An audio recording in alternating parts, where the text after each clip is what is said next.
Hamjambo, na wasalimia nyote rafiki zangu, wale ambao wanafuata kila kitu ambacho kinapitia hapa kwenye channel ya Tunza Silaha, na wasalimia sana ninyi nyote.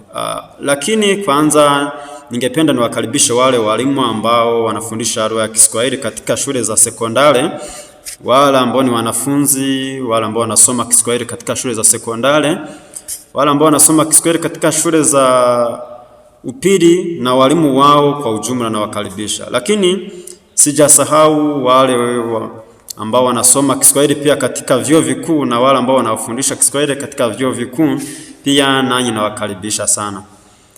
Kingine sijasahau kila yeyote ambaye anapenda lugha ya Kiswahili kwa ujumla, hata wewe ni mwanafunzi, hata wewe ni mwalimu ama ni mtu wa kawaida, pia nakukaribisha sana katika kipindi cha leo. Siku zilizopita tulikuwa tunazoea kujadili kuhusu jambo la fasihi, lakini leo hatutagusia kwenye fasihi.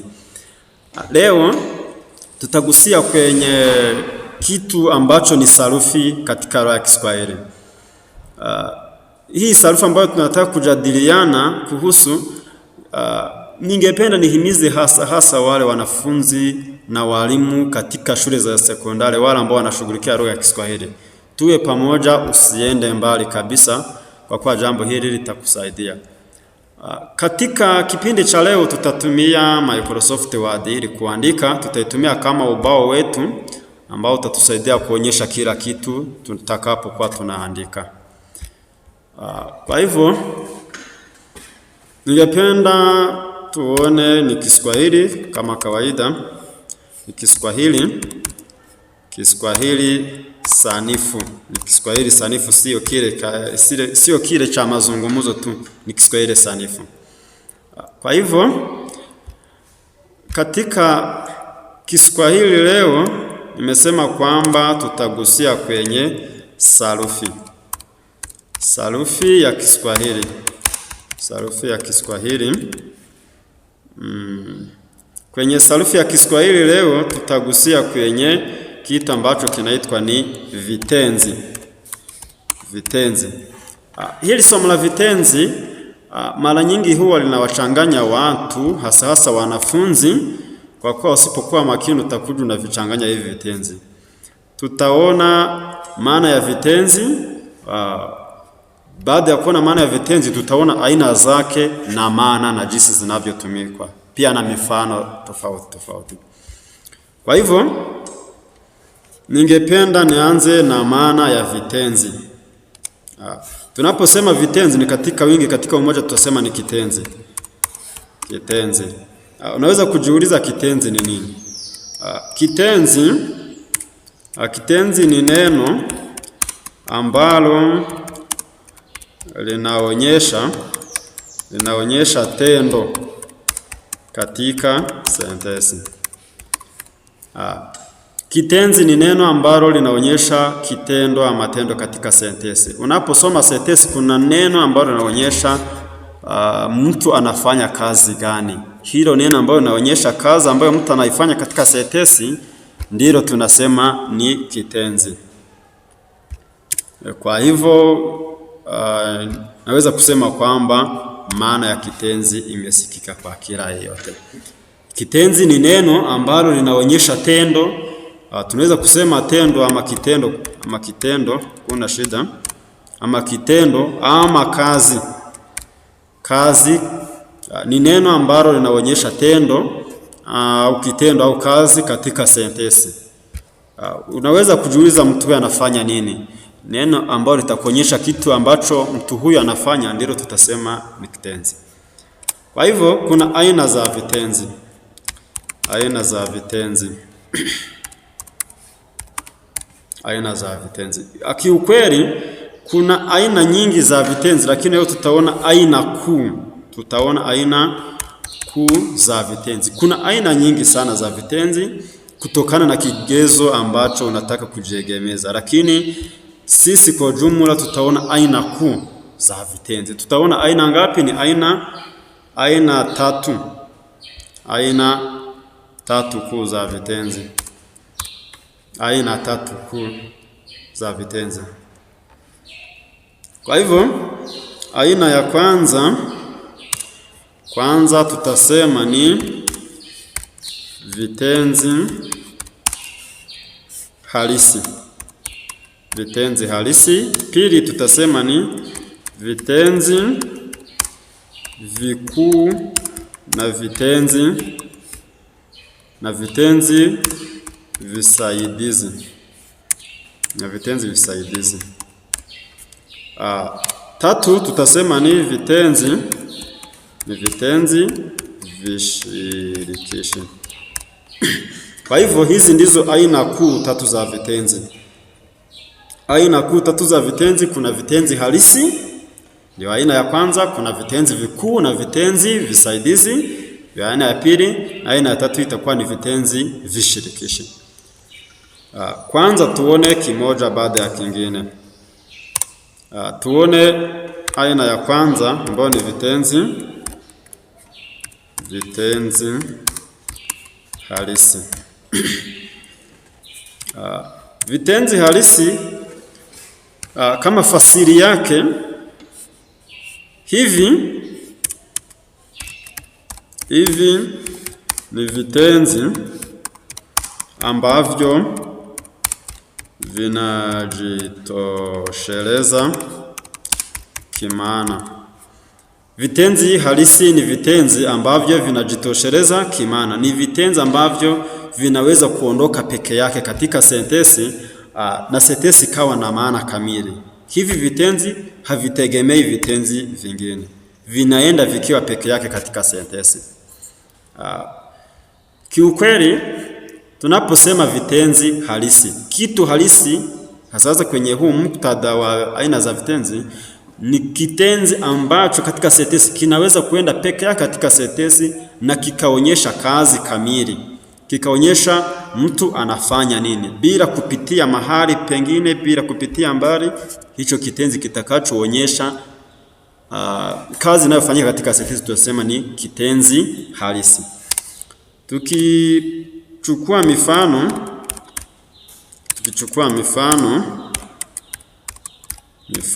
tukasema mama anapika ugali. Mama anapika ugali. Hapa kuna mtenda mama ambaye anafanya kazi ya kupika. Lakini mama anafanya nini? Mama anapika. Na unaona kwamba hiki kitenzi kupika kimeenda peke yake, kimeenda kwa njia ya upekee, hakihitaji kitenzi kingine. Kwa hivyo hiki ni kitenzi halisi. Tukisema Chatu alimeza watoto wa Kamali. Tukisema Chatu alimeza watoto wa Kamali, hapa katika sentensi kuna kazi ya kumeza. Kazi ya kumeza ambayo imefanywa na Chatu. Chatu mnajua kwamba ni aina ya nyoka mkubwa ambaye anameza watu. Kitenzi hapa ni kumeza, kwa kuwa kumeza ndilo neno ambalo linaonyesha Chatu anafanya nini. Chatu alifanya nini? Chatu alimeza watoto wa Kamali. Pia mfano wa mwisho, lakini si wa mwisho kamili, ni wa mwisho katika hii mifano ambayo ninatoa. Naweza kusema Mwalimu Tunza Silaha anafundisha Kiswahili. Mwalimu Tunza Silaha anafundisha Kiswahili. Hapa kazi ambayo Mwalimu Tunza Silaha anaifanya ni kufundisha. Kwa hiyo kufundisha ni kitenzi halisi. Rafiki zangu, kiukweli hivi ndivyo vitenzi halisi katika sentensi, kwa kuwa vinaenda peke yake, havihitaji vitenzi vingine ili viwe na maana kamili. Tugusie kwenye aina ya pili. Aina ya pili ambayo ni vitenzi vikuu. Bila kupoteza wakati tunaweza kufanya hivi. Katumia njia fupi. hapa.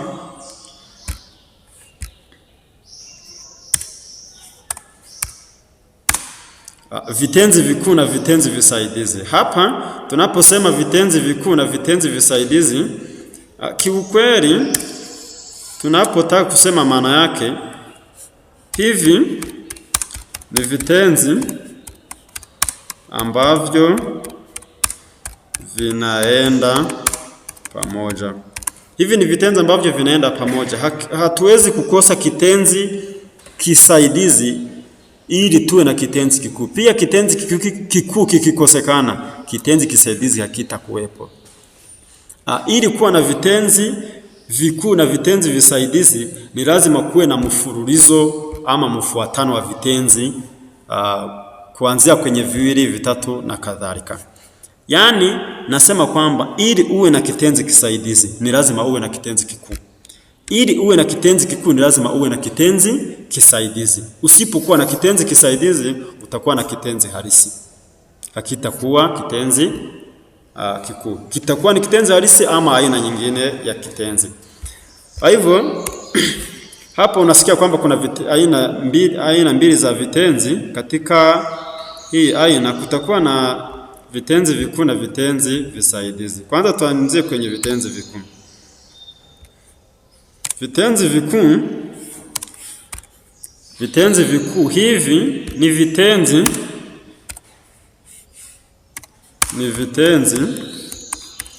ambavyo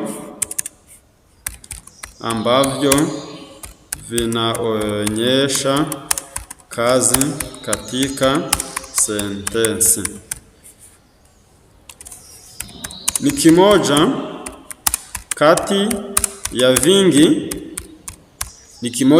ya vingi, maana kwamba kitenzi kikuu ni kimoja, lakini kutakuwa na vitenzi vingi ili tuone kitenzi kikuu. Hivyo basi vitenzi vikuu ni vitenzi ambavyo vinaonyesha kazi katika sentensi, kazi mtu ambaye anafanya kazi gani. Lakini tutakapokuwa na vitenzi vingi, kitenzi kimoja katika hiyo sentensi ambacho kinaonyesha maana, ambacho kinaonyesha kazi inayofanyika katika sentensi, ndicho tutakachosema ni kitenzi kikuu. Kwa hivyo kitenzi kikuu kikiondolewa katika sentensi, kitenzi kisaidizi hakiwezi kutoa maana kamili ya sentensi. Ili tuwe na maana kamili katika mfuatano ama mfululizo wa vitenzi vingi katika sentensi, ni lazima kuwe na kitenzi kikuu. Pili, tuone vitenzi visaidizi. Vitenzi visaidizi. Vitenzi visaidizi ni vitenzi ambavyo vinasaidia vitenzi vikuu kujenga maana ya sentensi au maana katika sentensi. Yaani vitenzi visaidizi vinasaidia vitenzi vikuu. Havielezi ama havionyeshi kazi ambayo inafanyika katika sentensi, lakini vinasaidia vitenzi vikuu kujenga maana. Vinasaidia vitenzi vikuu. Utavielewa vizuri tutakapopitia kwenye mifano. Katika sentensi iwapo kuna vitenzi zaidi ya kimoja, kutakuwa na kitenzi kikuu na kitenzi kisaidizi. Kitenzi kikuu kitakuwa kinaonyesha maana ama kazi ambayo inafanywa na mtenda, lakini kitenzi kisaidizi kitakuwa kinasaidia kitenzi kikuu. Maana tukiondoa kitenzi kikuu, sentensi itapoteza maana, lakini tukiondoa kitenzi kisaidizi, sentensi haitapoteza maana kamili. Huenda itapoteza maana nusu kidogo, lakini sio sana. Tukitumia mifano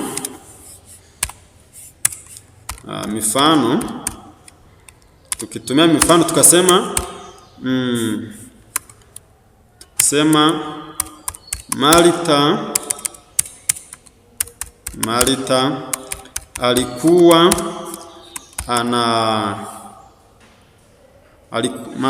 alikuwa anacheza soka. Kwa mfano, Marita alikuwa anacheza soka. Katika hii sentensi kuna vitenzi viwili. Kuna alikuwa kama kitenzi kimoja, kuna alikuwa na anacheza. Hivi ni vitenzi viwili, pia vitenzi tofauti. Marita alikuwa anacheza soka. Kuna kitenzi alikuwa na kitenzi anacheza. Ili uweze kuona ni kipi kitenzi kikuu, ni kipi kitenzi kisaidizi, unaweza kutumia njia ya kujiuliza swali. Ukajiuliza, Marita alikuwa anafanya nini? Ama Marita anafanya nini? Jibu litakuwa anacheza. Kazi ya Marita ni kucheza, siyo kuwa. Marita alikuwa anacheza. Kwa hiyo tukisema anacheza, anacheza ni kitenzi, anacheza ni kitenzi, ni kitenzi kikuu. Marita alikuwa anacheza soka. Marita alikuwa anafanya nini? Jibu ni anacheza. Hiyo kazi ambayo Marita anaifanya ndicho kitenzi kikuu. Kingine kitakuwa ni kisaidizi, kitakuwa kinasaidia kitenzi kikuu. Alikuwa ni kitenzi kisaidizi. Kwa hivyo ni lazima tuwe na mfululizo ama mfuatano wa vitenzi zaidi ya kimoja. Tuwe na alikuwa anacheza. Tuseme kwamba huu ni mfano mmoja. Mfano wa pili, tukisema mwalimu atakuwa anapiga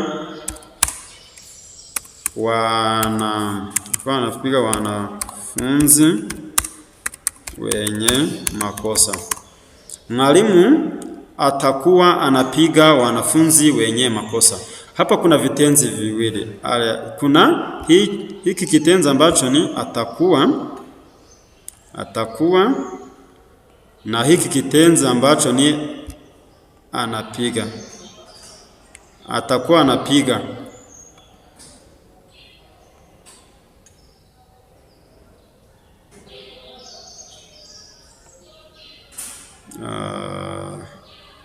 Atakuwa anapiga. Hiki anapiga. Tufanye hivi. Tutumie hii rangi. Sawa. Kwa hivyo, mwalimu atakuwa anapiga wanafunzi. Je, unaweza kujiuliza mwalimu atakuwa anafanya nini? Ama mwalimu anafanya nini? Mwalimu, jibu litakuwa ni mwalimu anapiga. Kwa hivyo, anapiga ni kitenzi kikuu na atakuwa ni kitenzi kisaidizi. Kwa kuwa atakuwa ni kitenzi ambacho kinasaidia kupiga. Kinaonyesha wakati ambao mwalimu atakuwa anapiga wanafunzi.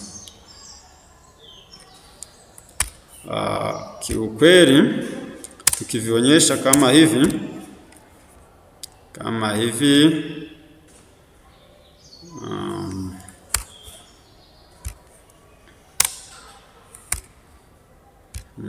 tukitumia hivi, anacheza hapa, si anacheza, tusema ni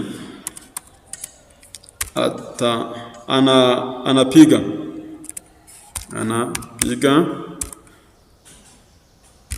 atakuwa.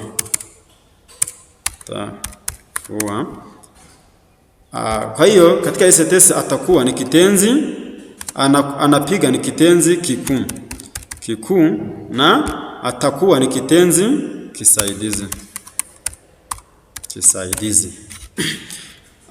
Ionekanavyo tumeshaonyesha maana na mifano ya vitenzi visaidizi pamoja na vitenzi vikuu.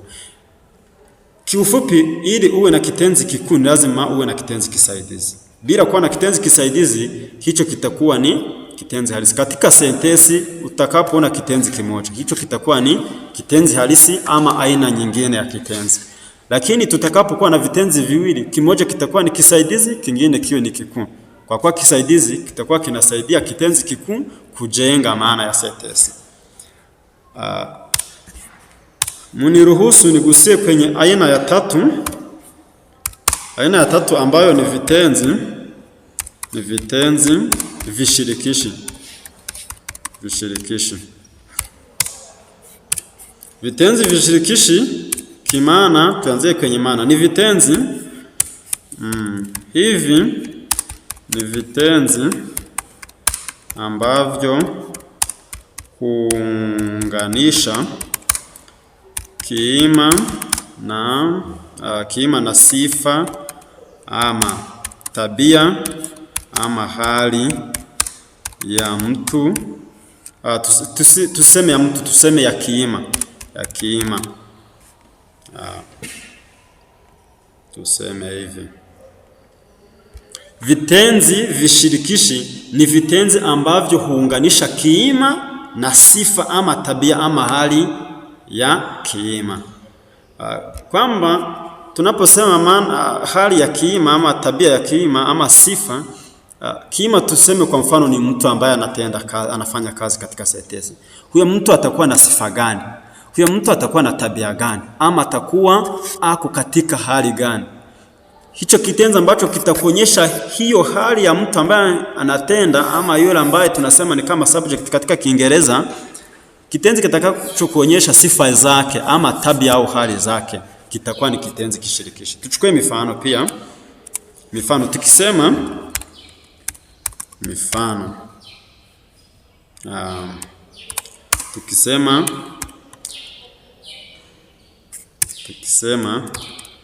Agnes ni mrembo.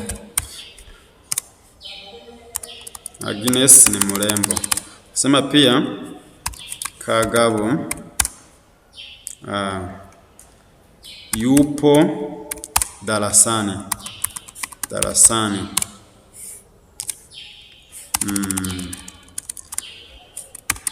Angelo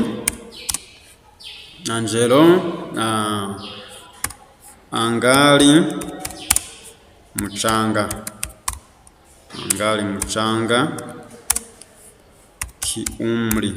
Kiumri.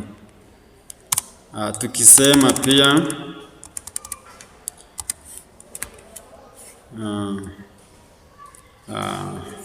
mimi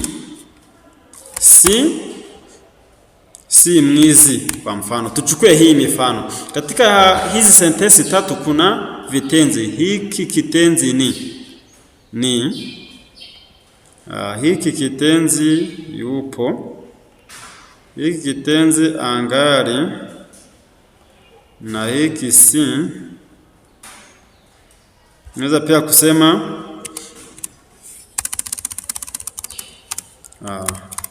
wewe utakuwa mwalimu, na hiki kitenzi utakuwa. Haya, kiukweli ukiangalia hivi vitenzi ambavyo nimekoreza, anasema hivi ambavyo nimeweka katika rangi ambayo haifanani na rangi nyingine. Hivi vitenzi ni, yupo, angali, si na utakuwa. Hivi vitenzi havionyeshi kazi mtu ambaye havionyeshi kazi ambayo inafanyika. Kwa mfano hapa Agnes ni mrembo. Hiki kitenzi ni, katika Kiingereza tunasema ni verb to be. Hiki kitenzi hakionyeshi kazi ya Agnes, lakini kinaonyesha hali ama tuseme sifa. Sijui ikiwa mrembo ni sifa, lakini inaonyesha jinsi Agnes alivyo. Na hapa Kagabo yupo darasani, hiki kinaonyesha Kagabo yupo wapi, mahali ambapo Kagabo yupo. Hiki nacho kinaonyesha Angelo, kinaonyesha hali ya Angelo. Angelo angali mchanga, yupo mchanga, siye mtu mkubwa sana, siye mkuu kiumri. Mimi si mwizi, kinaonyesha tabia yangu. Hiki kitenzi si kinaonyesha tabia yangu. Na hapa wewe utakuwa, kinaonyesha jinsi utakavyokuwa katika siku za usoni.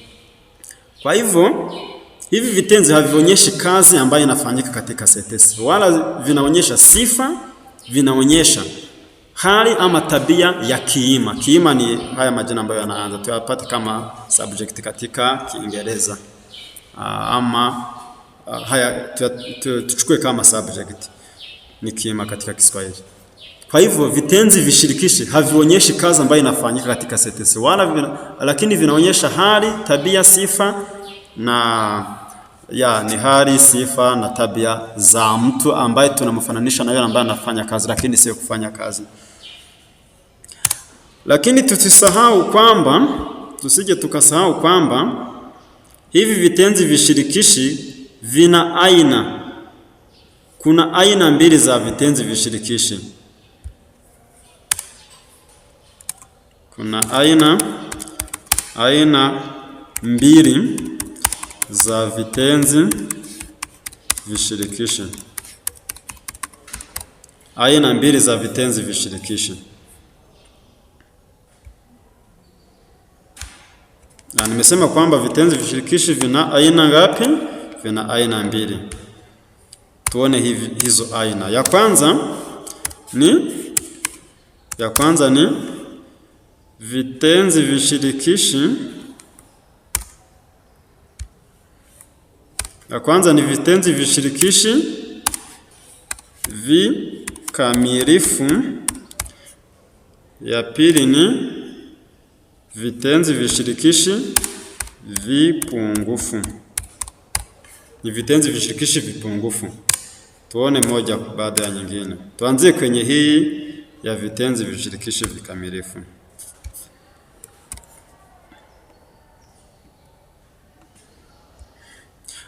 Tunaposema vitenzi vishirikishi vipungufu, ili kitu tuweze kusema kuwa kina upungufu fulani, ni kipungufu, ni kwa kuwa kina upungufu fulani, kuna kitu ambacho kinakosekana kuhusu hicho kitu.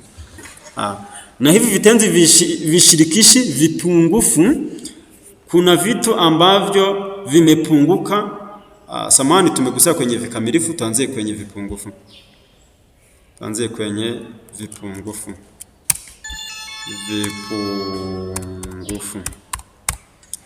Ili tuseme kwamba kitu kina upungufu fulani, lazima kuna kinachokosekana kwenye hicho kitu. Maana hiyo vitenzi vishirikishi vipungufu, kuna upungufu fulani wake. Ni vitenzi ambavyo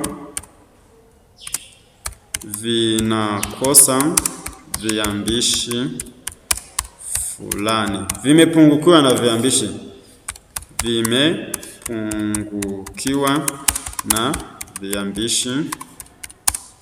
Fulani. Hivi vitenzi vitakuwa vinapungukiwa na viambishi fulani. Ndio maana tutasema ni vitenzi vishirikishi lakini vipungufu. Mifano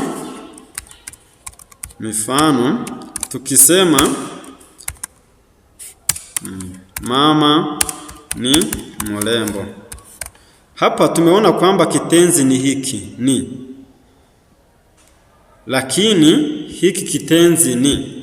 Je, unaweza kujiuliza ili kitenzi kiwe kamili ni lazima kionyeshe kiambishi cha nafsi na kiambishi cha wakati. Lakini hiki kitenzi unaweza kunionyesha kitenzi cha nafsi na kitenzi cha wakati? Hapana. Kwa kuwa hata ukiweka kwenye nafsi ya kwanza mimi, tutasema mimi ni mrembo kwa mfano. Ukiweka kwenye nafsi ya mwisho wao, utasema wao ni warembo. Yaani hiki kitenzi hakina kiambishi cha nafsi. Kingine, kiambishi cha wakati. Ukitaka kuonyesha hiki kitenzi katika nyakati tofauti, wakati uliopita na ujao, ni lazima kitenzi kibadilishe sura. Sura itabadilika kabisa na kutakuwa na nyongeza za mofimu kwenye hiki kitenzi. Kimorfolojia kitabadilika kabisa. Utasema mama atakuwa. Kwa hivyo umeweka mofu nyingine. Kwa hiyo hiki kitenzi tunasema ni kitenzi kishirikishi kipungufu kwa kuwa hakina hivyo viambishi vya nafsi wala vya wakati. Kimepungukiwa na mambo fulani. Pia tukisema yeye si mjambazi. Yeye si mjambazi. Ukisema yeye si mjambazi, hii si ni kitenzi kabisa kinachoonyesha, lakini hakionyeshi viambishi vya wakati, hakionyeshi viambishi vya mahali, wana na viambishi, nasema viambishi vya wakati na viambishi vya nafsi. Ndio maana tumesema ni vitenzi vishirikishi lakini vipungufu kwa kuwa vimepungukiwa na jambo fulani. Aina ya pili, hapa tulikuwa kwenye Tuko kwenye A, tugusie kwenye B ambayo ni vitenzi vishirikishi vikamilifu. Vitenzi vishirikishi vikamilifu.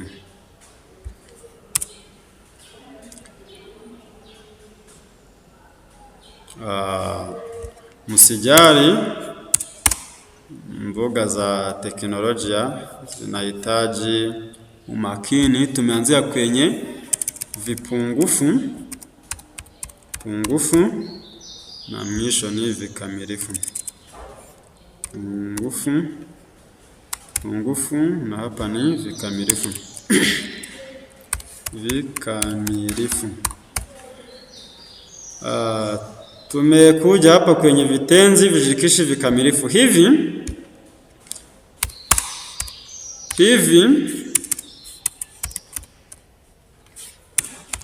tunasema ni vikamilifu. Tunasema ni vikamilifu kwa sababu vimekamilika kwa kiwango fulani. Tunasema ni vitenzi vishirikishi vikamilifu kwa kuwa vimekamilika kwa kiwango fulani, ambapo vya kwanza vimepungukiwa ndipo hivi vimekamilika. Ikiwa vya kwanza vimekosa viambishi vya nafsi na viambishi vya wakati, hivi vitakuwa na hivyo viambishi. Tukichukua mifano, tukasema mama alikuwa mwalimu. Mama alikuwa mwalimu. Hapa kitenzi ni alikuwa. Tuelewane. Kitenzi ni alikuwa. Kitenzi alikuwa, tunaposema kwamba ni kamili, tunaposema kimekamilika, ni kwa kuwa kuna viambishi fulani ambavyo tunaweza kuona. Kwa mfano, hapa alikuwa, tutakuwa na a ambayo ni kiambishi cha nafsi. Hapa ni kiambishi cha nafsi kwenye mama, na hii ri ni kiambishi cha wakati ambacho kinaonyesha kwamba jinsi alivyokuwa katika siku za awali. Alikuwa. Kwa hivyo kuna viambishi vya nafsi na viambishi vya wakati, ndipo tunasema hivi ni kamili. Vitenzi hivi vimekamilika kwenye hivi viambishi. Iwapo hapa mwanzoni tulikuwa tunakosa hivi viambishi, lakini hapa kwenye vitenzi vishirikishi vikamilifu tunaona hivi viambishi. Mfano mwingine tukisema sisi tutakuwa wachezaji wa kandanda. Sisi tutakuwa wachezaji wa kandanda. Hapa kitenzi ni tutakuwa. Lakini tukisema hii tu ni kiambishi cha nafsi. Lakini hii ta ni kiambishi cha wakati ambacho kinaonyesha wakati ujao. Kwa hivyo hiki kitenzi kimekamilika kwenye viambishi vyake, sio kama vile vya kwanza ambavyo vilikuwa vinapungukiwa viambishi fulani.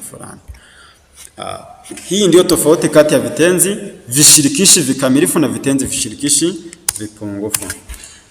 Kiukweli hapa naweza kusema kwamba hapa ni mwisho wa somo la sarufi la leo.